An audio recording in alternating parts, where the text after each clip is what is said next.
Hey, name's Gordon Sparks. I'm from Pabineau First Nation, from the Beaver clan. My clan medicine animal is the bear. My totem is the salmon. I come from Turtle River.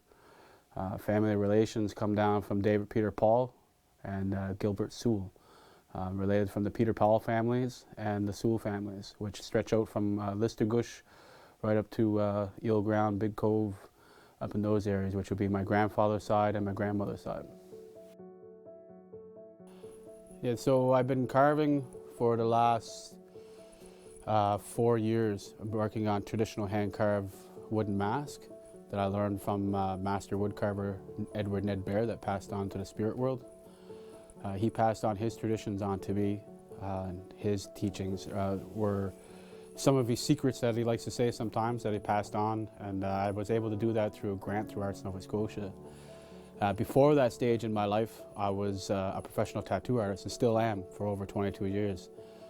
Tattooing has taught me a lot about tattoo medicine, about the blood and pain sacrifice that one goes through, and the ultimate trust between two people. It's the trust that is, someone that doesn't even know who I am comes to see me and asks me to mark their skin that will remain on their body for the period of their lifetime. And it's the only thing that they will actually purchase in their life that lasts as long as they do, which is creativity on its own is amazing. And to be part of that is also not just tattooing an image on somebody, it's tattooing a memory. So they're always going to remember how old they were, what state of mind they were in, why they're there for the remainder of their life. And the example would be if you ever see an old dude that has, or old woman that has a tattoo on their forearm, and you go up to them and ask them, you say, hey, where'd you get that? When did you get that? Oh, I bought that for $2 when I went overseas in the war. Me and 5 other buddies, we all were tanked. And, like you hear them stories, and that's with them for the remainder. Even if you can't even see what the design is, they still have that, right? So tattoo medicine, for me, that's what that does. Tattooing for me, that's what it does. But when it comes to carving on the other hand is me discovering my roots through the art of sculpture. So when I make a mask that I learned from Edward Ned Bear, when I go on that journey to travel across Mi'kma'ki and go to these communities and walk and talk with the people within the community, men and women, to hear their perspectives of their life, their territories, what they want to share, then we do a ceremony to take the tree down. Then I come to here after we have removed the tree from the earth. I bring it home to my studio, and then I do ceremonies in my carving to be able to get in touch with them stories, with those moments, those stories. And then I carve the unwanted wood away from the mask, from the tree, to create this mask. And then that mask is now another way of using oral story and three-dimensional form to carry on a story and a culture within that mask itself, which is the story where it comes from. It not only comes from the experience of finding it and getting it and bringing it here, then carving it and bringing it back to community. It's about what the community gets from it after that, which creates the everlasting story. So the story never ends, and it always being recreated from the experience or from generation to generation to generation. So when I come here to the studio, that's what this place is based on. In the studio, you see all my carving tools that I will use to take away the unwanted wood. And a lot of people ask me, like, do you use power tools? Example would be, this is what I asked my mentor when I first met him, right? And I was homeless at the time, and I was going through Moncton, and I seen him on top of a hill. And when I go to see him, I see the shadow, and it's moving like this, right? I walk close to the shadow, and I see it, and he's carving a mask, and I'm like, oh. So I said, how do you come up with the ideas for that? He goes, oh, the wood speaks to me. And I laugh, and what kind of comment is that? Like typical artist comment. I now know what that means. When I asked him, I didn't. And then I asked him, I said, so do you use power tools? He was carving with his tools, right? Sitting there, and I asked him, do you use power tools? He puts it down. No, I do it the old way, by hand, he says, right? I laugh, he laughs, and gave me a startle. And then he introduced me to a daughter, and we continued in the conversation. When I walked away from that conversation with my backpack on my back, getting ready to hit the highway again, I said, that's going to be me someday. And then I get to work with him many years later, right, after getting that grant and actually working with Ned Bear. But David Peter Paul had planted that seed in my head way back when I was knee-high to a duck here in the community in Pabineau First Nation. So when I was in Pabineau First Nation, right where the band hall is, just across the street, I was talking with David, and he passed that. He said, I have a friend of mine that carves for a living. And he knew that I was an artist at that time in my life because I was always creating, drawing, always doing these things, right? And that's when he planted that seed, and he always watered it. Any time that I grew up and I would stray off and go on a different angle, he'll water me a little bit, remind me of this dude that he knows that cars. Then next thing you know, I was in college. You know, I graduated, and then graduated high marks in art class. Everything else I sucked at, but art I was really good. You know, almost 100% every year. Mr. Burnett, actually, our old, what's his name? Stephen Burnett was the mayor of Bathurst. He was my art teacher back then in high school and in junior high. So he always pushed me into the arts. So after going through school, I went to art school, Community College of Art and Design, and I was homeless at the time actually going to college. And that's whenever I ended up meeting Ned Bear for the first time. And then my life continues on, goes on further and further, and I, you know, tried many other things, but it always went back to carving and it went back to tattooing. No matter what I did in life, it always brought me back. If I would have did agriculture within the community, I'll end up back to tattooing.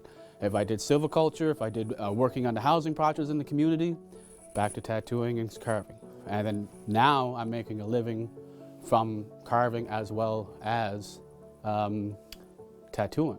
So within the community of Pabineau, what we're doing now, we're leading up to an event in this winter where we'll be leading up to a snow sculpture event where all this started in the first place. So when I was in Nova Scotia, I was doing a pumpkin carving. Then from pumpkin carvings, I went to snow sculptures. Then after doing snow sculptures or pumpkin carvings, I wanted to do something that'll last longer. So what did I do? I went down to Arts Nova Scotia and asked to see if I can get a grant through my Aunt Rose, which she's from Pabineau, and Rose Crisco. She asked me, David's wife, and she goes, do you ever hear of this Jedi thing? She goes, you should apply to New Brunswick Arts. But I was in Nova Scotia at the time, so I applied to Nova Scotia of Arts. Applied for that mentor grant, and that's when I got the mentorship to be working with Ned Bear. And then that just took off, and from there, I was able to work with wood. So now what I'm doing within my community, coming back after 15 years being gone from my community, I'm coming back to plant that seed in my community's head, in the young and upcomers, the one that are coming behind me, and planting that seed like my uncle did with me by starting off with snow. Because with snow, what happens is that, you know, everybody, you go, well, if you put that much time and effort into a snow sculpture, that's a lot of time and effort, then it's going to melt away on you. Like, that's pretty silly, right? No, it's not. Because what's going to happen is that snow sculpture is going to, you put it together, you mold it. It's like, you know, making a baby, right? You get that baby together, you do what you need to do, and then it's born, it starts to grow, and you watch it, and it gets to its kidhood, then to its teenage, and then its adulthood, and it's at its lowest, and you're all proud and happy no matter what it is because it's yours, and then it decays and falls apart. It's like the process of life with your very own eyes, and the snow is doing the exact same thing, just that the snow lasts for about 2 weeks.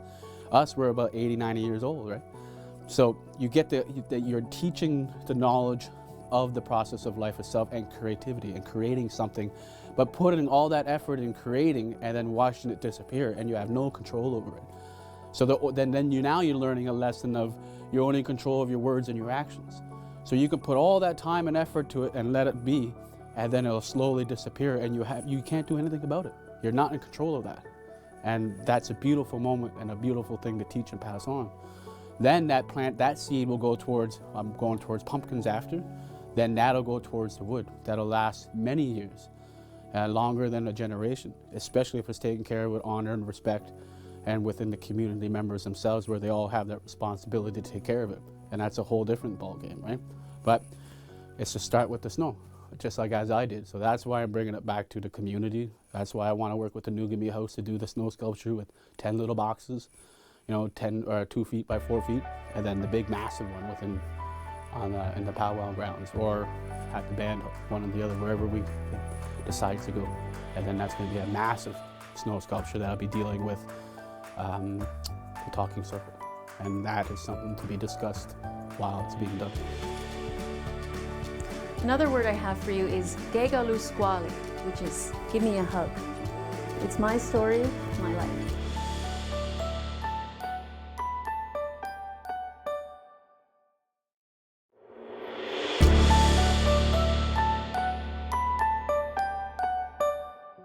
So when it comes to looking for the material, to create and turn it into a mask that's going to be a traditional mask. And when I say traditional mask, I say traditional because it's hand carved. There's no power tools involved.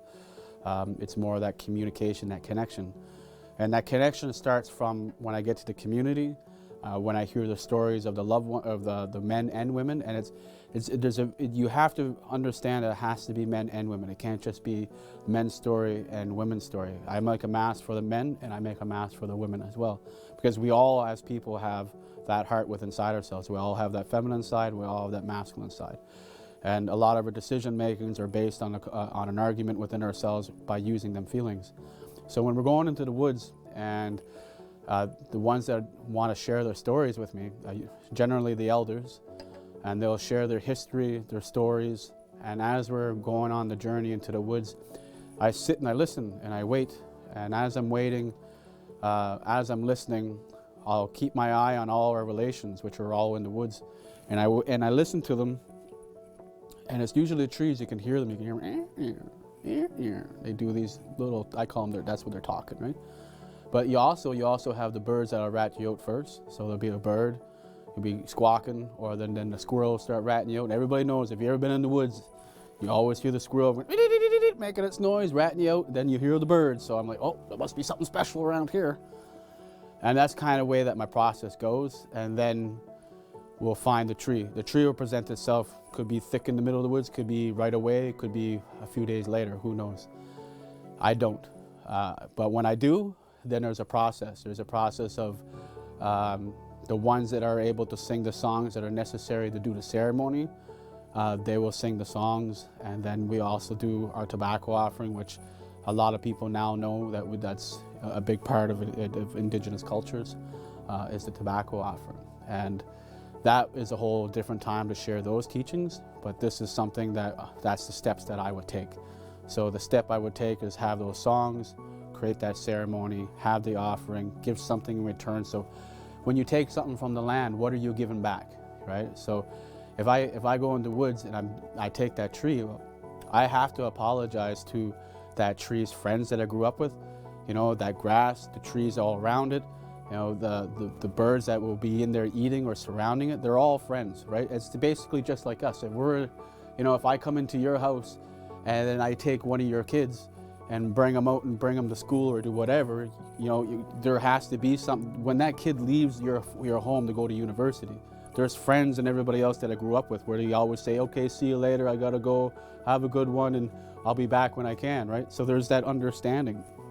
For me, I have to apologize to all them creatures, everything around, to acknowledge them, to acknowledge that I'm taking their friend. I'm taking someone that grew up with them through the 4 seasons, each and every year, right? And through the summer, the spring, the fall, all those times, and acknowledge it, and then I'll give my offering. Then I take the tree and I bring it home and I bring it to the studio and I carve. A lot of times when I'm within a community, I like to have the community help at the very beginning, where there's a process of that teaching and that passing of knowledge at the very beginning of it, so we could put the heartbeat within the mask and then take that out and then bring it back within the community. So there's ceremonies that are only shared within ceremony, and then there's techniques that I can talk about, like when I'm carving, which are appropriate for this sort of storytelling right now. So when I'm carving, I would like to use, there's 4 different gouges that I use particularly. And a gouge means like a carving tool, or like a chisel. So I use a round gouge, which would be something like this. It's a very big round gouge, and that's what I use to take out the back or a lot of the big chunks of the wood, right? So this is a main tool. All the other ones are for nitpicking. Then you got a V gouge. I'll bring that over here. This V gouge is to start making a lot of the main marks that you need to do. So this is a very popular tool that I would use. And then I have variations of that size. And then I'll have this 1-inch gouge, which is a very, so these 3 tools are my main go-tos. And this one here is an adze, which will take away large chunks of wood, so it really starts the shaping. And I put it all on this carving bench, and this carving bench is the Cadillac of carving benches. I got it from Lee Valley, so believe it or not, and the best tool I ever invested in. It allows me to put things on a flat surface. It allows me to spin it in three all the way around, or come on up to, which is really neat. So I'm able to go up and I'm able to spin. So with that, it allows me to get full access of what I'm doing within the carving. So if I have to work on the side of the head or the eye or whatever, because whenever you're carving something and you're looking down at it, if you're looking at a flat surface, the design will change, it'll shift. So it'll be like I'm carving an eye. When I first started, I used to do that. I'll carve an eye, and then I'll stand it up, put it up in front of me, and one eye is lower than the other. Because I'm looking at it from up here, and it looks perfect. But once I put it up right side up, it's all crooked, right? So this here eliminates that. Now I'm able to bring it up to eye level, like it's looking like up already on the wall. Then I can really work at the symmetry of the mask or where it needs to go. So those things are all done within here, and it's an understanding, it's a listening process. It's also a therapeutic moment within myself. Because a lot of times when we work on things, we have all these unwanted noises around and unwanted voices. So when I'm carving allows me to be in tune with just me, with my own thoughts, my own ideas, my own individual self. And I'm putting the heartbeat into the mass each and every time when I'm carving. It's go boom, boom, boom, boom. It's the beat of Mother Earth. It's like the drum. So when I'm carving and you have a noise, you would hear it, right? Let's see, I'll take a big one. So when you're carving, you're going, peace. And so that's the heartbeat the whole time, why I'm carving it. I'm literally putting that heartbeat into the mass, because to me, the mass is still living. That tree is still alive because it has another purpose. It's going further and beyond than just being the tree that was standing. Now it's being created into a face that'll be used for oral storytelling within communities or within my own story that's being shared with all. It's another way of connecting, and an example with that would be if I talk about three-dimensional forms as like Aztecs or Egypt or religion. They all have a three-dimensional form that goes with their story. So when I think of Egypt, first thing is pyramids. I know that as a three-dimensional form right away, right? That's an affiliation. That's that three-dimensional language that we all have. And then it's our mother tongue afterwards. So then if I think of church or religion, I think of a church. That's a three-dimensional form. I know if I go to the church, I'll learn about the cross and the dude that's hanging on it, and I'll know that I learn it from the story, the oral story, which is in the book. So, you know, within all those things and every single thing that we do in the everyday life, like if I do this, you know we got to go to McDonald's. That's McDonald's. It's an international language. It's a visual language once more.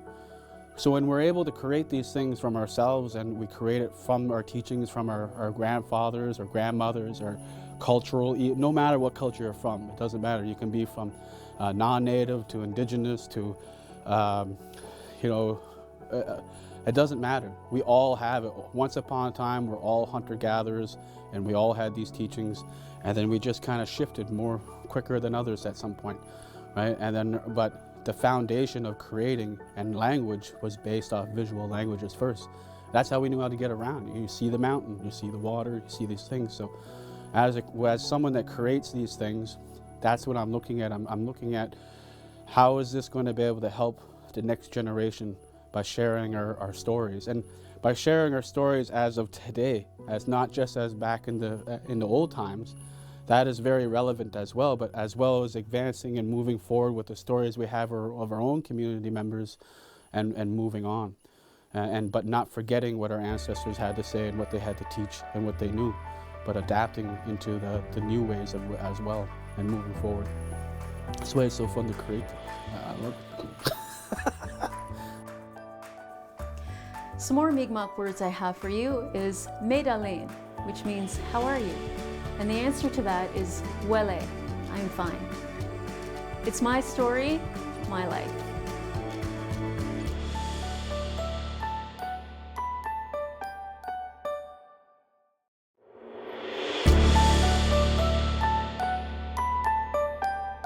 All right, and so when it comes down to material as well, The trees, like I said, it could be any kind of tree. It depends on what present. It could be softwood, hardwood, whatever it may be. But then I also put hair on the mask, which could be used from horsetail to bark itself from different trees, as well as for eyebrows, I would use animal furs. I got this bear fur from the West Coast, as when I received it, I got it through the grant whenever I was doing the mentor grant with Ned Bear, and I didn't know any hunters at the time, and I didn't know anything about hunting. I'm still in that process right now, in that learning stage with my Uncle Bobby, who's passing on knowledge to me of the hunting skills and the knowledge of the land that he has. So this bear is something that I would use for the eyebrows. And I would cut it out in a certain way, and you'll see that on a mask that I'll share with you, a story of Caracat and the Mi'kmaq people, so the French and the Mi'kmaq that I've made in Caracat this summer. And this one here is beaver fur, which I would use as well for eyebrows. So it all depends on what the mask wants, to be honest with you. Sometimes I can use white Arctic fox fur, and these furs come from Indigenous hunters from across the land. These ones in particular come from Indigenous hunters in the West Coast. Hopefully sooner or later we'll be able to find someone within my own community that has that knowledge, or people within my neighborhood, or within the people that I'll end up meeting along the way, and we'll be able to harvest these animals within our own communities. So that's a whole different ballgame.